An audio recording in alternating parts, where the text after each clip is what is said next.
Encre d'histoire, Plume et Voix, Alban de Maigret.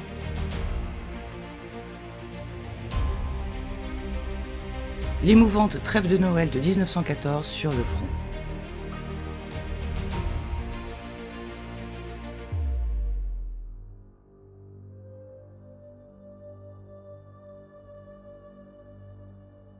Pour eux, ce n'était qu'une formalité. Partie la fleur au fusil pour quelques semaines tout au plus. La der des der qu'ils ont dit. Mais en décembre 1914, ces semaines sont déjà devenues des mois. Le temps n'est pas particulièrement clément cette année-là. À Ypres ou à Armentières, la pluie inonde les tranchées, obligeant conscrits, volontaires ou réservistes, à écoper l'eau avec leurs gamelles. La terre, transformée en boue, colle aux bottes. L'humidité transperce les uniformes. Cadavres et vivants cohabitent.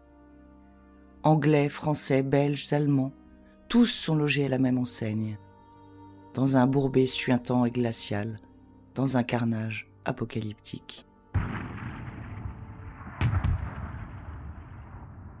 L'hécatombe des derniers jours n'est pas pour donner aux poilus ou aux boches le meilleur moral. Chacun dans son trou toise l'ennemi en face, à quelques mètres seulement dans le no man's land.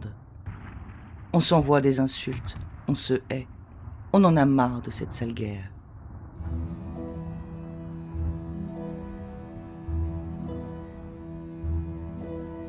La neige est tombée ce matin, elle a fait durcir la boue, tant mieux. Maigre consolation en ce soir du 24 décembre 1914. Faute de pouvoir célébrer Noël avec une femme, une fiancée, une mère ou une sœur, les soldats déballent leurs colis envoyés par leur famille et découvrent lettres, chocolat, cigarettes, café ou thé. Eugène, Friedrich, William, Edmond ne peuvent ouvrir le leur. Ils sont tombés hier, fauchés par un tir d'obus ou une balle de fusil dans un paysage déjà quasi lunaire.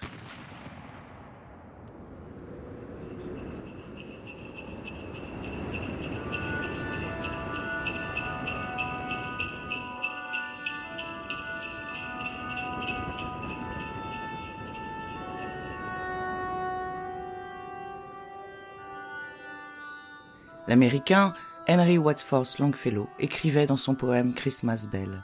« J'ai entendu les cloches de Noël, j'ai écouté les vieux chants familiers, et leurs mots, puissants et doux, rappellent « Paix sur terre aux hommes de bonne volonté ». La trêve de Noël, où comment ces vers se sont-ils incarnés le soir du premier Noël de la Grande Guerre? Côté allemand, des petits sapins illuminés s'alignent sur le parapet de la tranchée. Un cantique timide monte vers le ciel.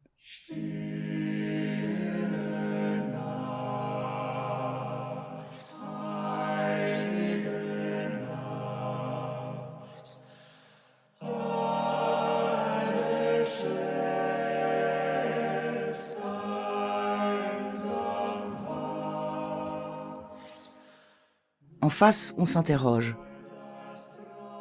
Une ruse perfide? Rien ne semble le prouver, le justifier. Quoi alors? Les journaux nous auraient-ils menti? Seraient-ce des hommes en face?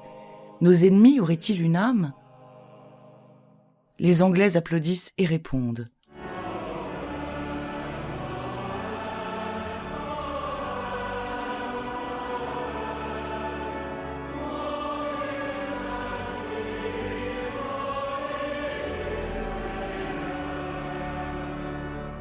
Acclamation et réplique d'un ton plus appuyé, côté allemand.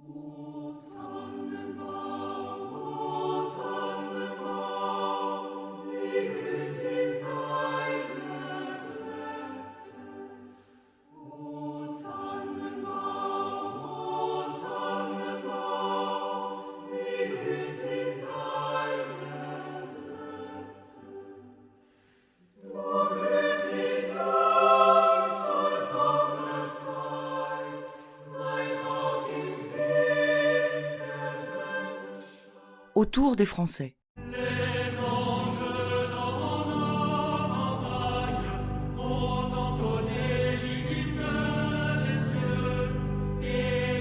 beaux de nos montagnes, de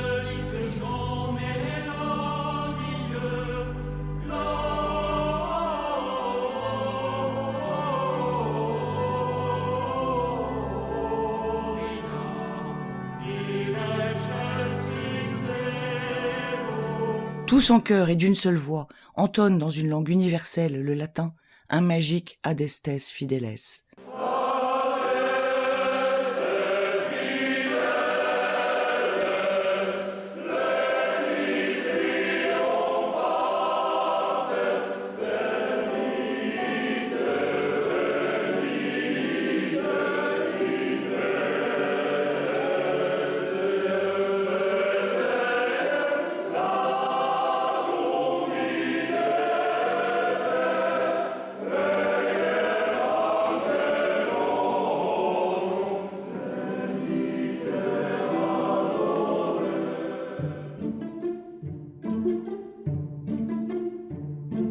Et alors, l'improbable se produit.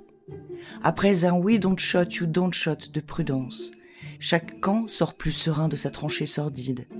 Autour d'un feu de camp improvisé, gris, kaki, feldgros et bleu se serrent la main. Partagent cigarettes et chocolats, montrent des photos de leur famille, s'offrent des boutons d'uniforme, échangent leurs adresses, promettant de se revoir une fois cette grande boucherie terminée. Le soldat anglais Graham Williams témoigne. Eh bien, c'est vraiment une chose extraordinaire. 2 nations chantant le même chant de Noël en pleine guerre. François Guillem, soldat français, écrit à sa femme Augustine. Tous ces chants poussés par des milliers d'hommes en pleine campagne avaient quelque chose de féerique.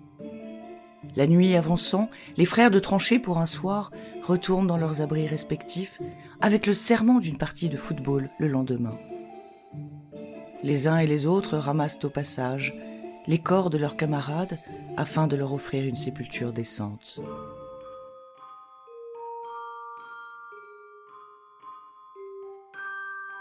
Et Tom écrit à sa chère sœur Jeannette.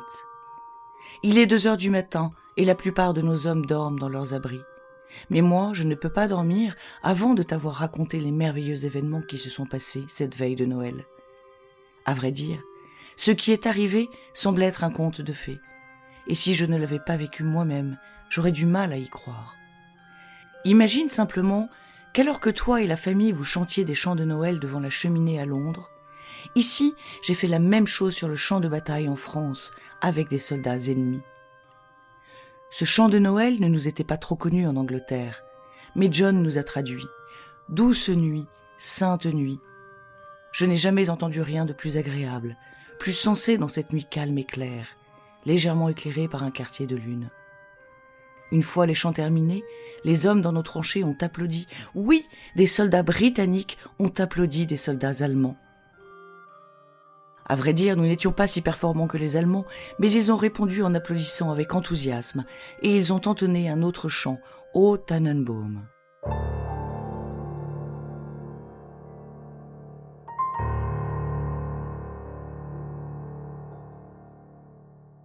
À l'exception des Britanniques qui en avaient fait l'écho, la trêve de Noël de 1914 sur la ligne de front a longtemps été censurée. Les hauts commandements français et allemands avaient fait relever leurs troupes. Les sanctions envers les pacifistes furent sévères, et certains officiers ayant participé à la Christmas Truce ont même été passés aux armes. Voici ce que raconte un soldat anglais à sa sœur. Alors que je me dirigeais vers nos tranchées, un vieil Allemand m'a dit en me serrant le bras « Mon Dieu, pourquoi ne pouvons-nous pas avoir la paix et rentrer chez nous ?» Je lui ai répondu gentiment « Il faut poser la question à votre empereur. » Il m'a regardé et après avoir réfléchi m'a répondu « Peut-être bien mon ami, mais nous devons aussi nous poser la question dans nos cœurs. »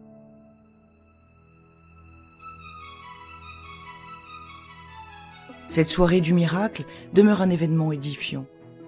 Il révèle combien la communion entre des hommes qui partagent la même espérance peut être puissante, balayant l'horreur et la haine. Terminons avec ces vers du poète Longfellow déjà cité. Si nous pouvions lire l'histoire secrète de nos ennemis, nous trouverions dans la vie de chaque homme un chagrin et une souffrance suffisantes pour désarmer toute hostilité. Un bien émouvant épisode de l'histoire qui me conduit à vous souhaiter, chers auditeurs, un très bon Noël dans la paix et l'espérance.